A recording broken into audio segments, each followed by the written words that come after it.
Yes people, what is going on? Balik lagi dengan saya Widi Sasongko di konten Manchester United, fans dari Indonesia. Baik, konten kali ini kita akan membahas tim news yang sudah diinformasikan oleh Erik ten Hag ketika dia melakukan press conference baru saja sekitar 2 jam yang lalu. Update-nya banyak sekali, ada Andre Onana, apakah dia bisa main? Kemudian ada wajah baru yang sudah lama nggak kita lihat, Luke Shaw, dan masih banyak lagi. Mari kita bahas. Oke, kali ini kita akan bahas terkait line up prediction yang akan dimainkan oleh Erik ten Hag. Apakah pemain-pemainnya sama itu aja atau ada perubahan? Ya, mari kita mulai. Yang pertama, jelas ada perubahan karena ada daftar baru cedera, yaitu Jonny Evans, dia tidak akan bisa bermain. Kemudian ada Rasmus Højlund yang masih juga belum menunjukkan progres yang oke, ya, masih harus ditunggu 1 hari lagi.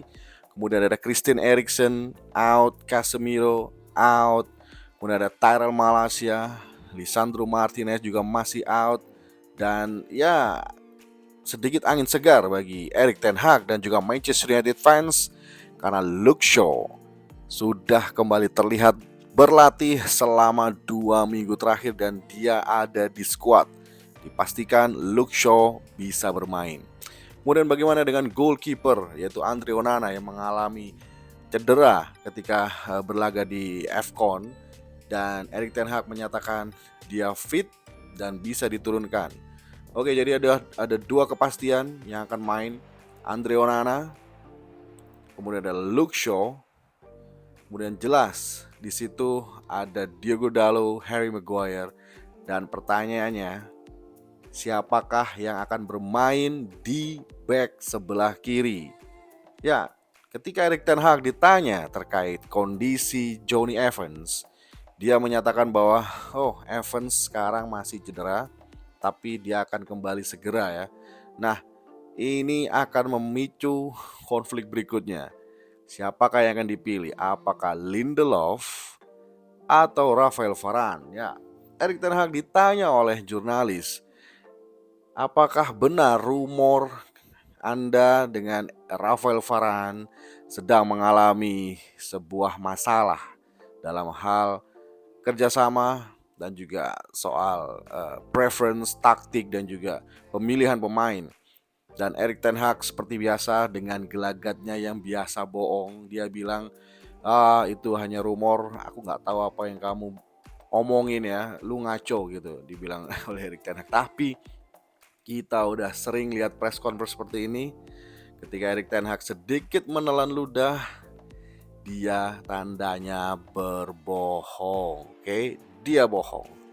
Ya, jelas ada sesuatu antara Rafael Varane dengan Erik ten Hag. Ya, meskipun Erik ten Hag secara technically sudah menginformasikan bahwa dia pingin punya back yang bermain di sebelah kiri dengan kaki kiri. Ya, kita tahu Luke Shaw sudah balik, bisa jadi dia jadi center back sebelah kiri dan memanfaatkan Sergio Reguilon tetap bermain di sebelah kiri. Bisa jadi, ya, apapun bisa terjadi oleh taktik dan ide-ide yang aneh dari Erik ten Hag. Walaupun dia punya Rafael Varane dan Victor Lindelof, belum garansi mereka berdua akan dipilih karena masih ada Luke Shaw dan juga Sergio Reguilon yang akan mengisi di 2 pos fullback kiri dan juga center back kiri. Menarik, ini masih menjadi misteri. Kemudian di tengah, Mason Mount juga masih harus assess ya, masih harus dinilai kembali karena dia mengalami sebuah permasalahan ya, injury tapi minor, tapi tetap menjadi concern oleh Erik ten Hag apakah dia bisa dimainkan atau tidak. Dan infonya itu juga masih menunggu 1 hari lagi, apakah Mason Mount bisa join squad Manchester United untuk melawan Everton. Kemudian jelas Christian Eriksen juga dia masih cedera ya, nggak akan bisa dimainkan. Casemiro juga masih cedera. Jadi pilihannya hanya ada Scott McTominay dan juga Sufyan Amrabat.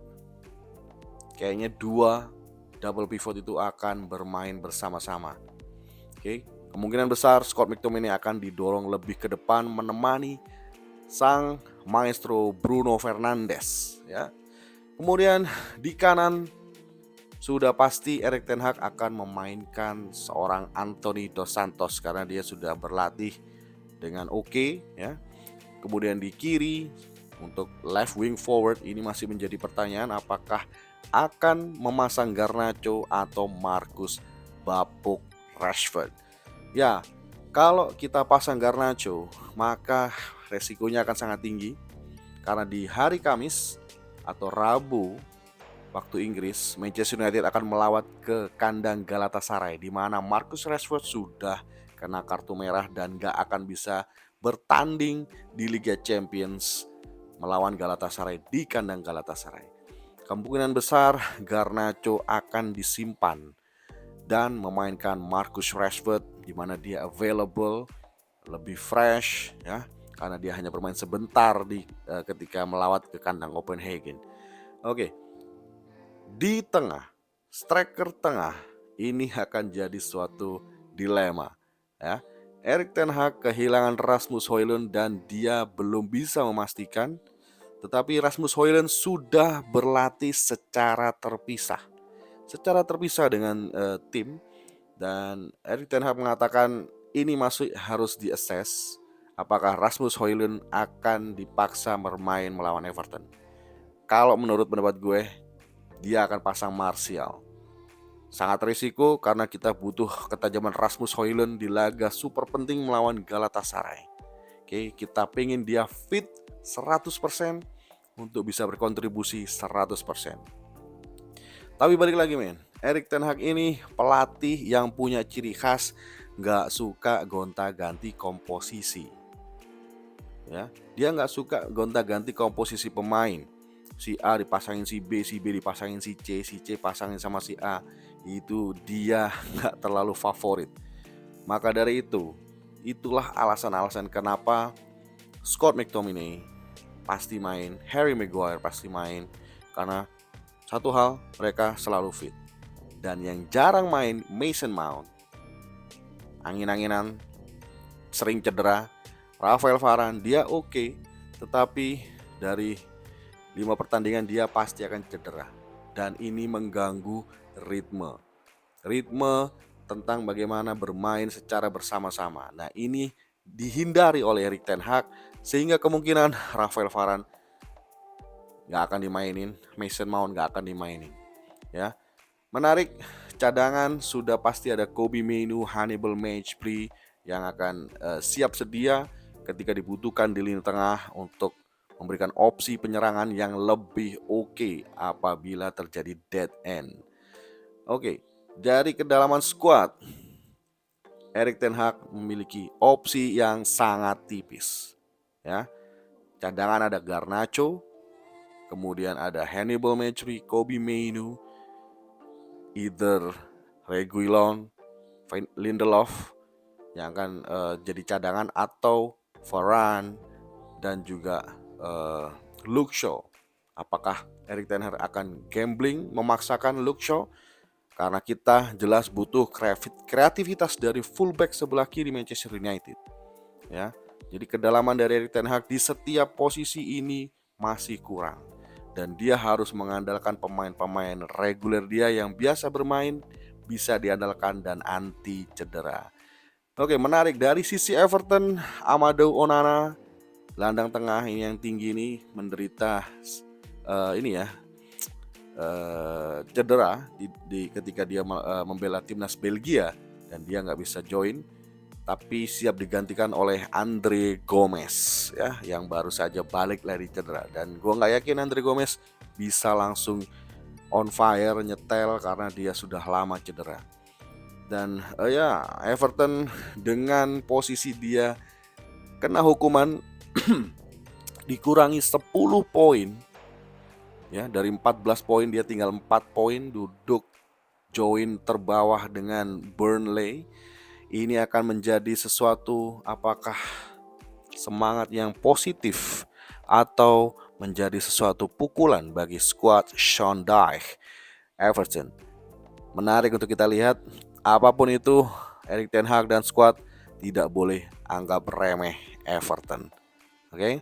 Karena itu bisa jadi motivasi yang luar biasa bagi Everton untuk menang melawan Manchester United. Menarik kita tunggu.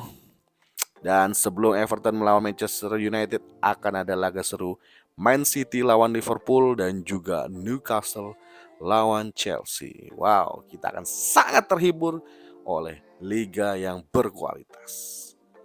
Terima kasih sudah menonton. Yang belum subscribe silahkan subscribe. Dan jangan lupa tekan tombol lonceng untuk mengaktifkan semua notifikasi dari video-video saya. Sekali lagi saya Widi Sasongko undur diri. Thank you for watching.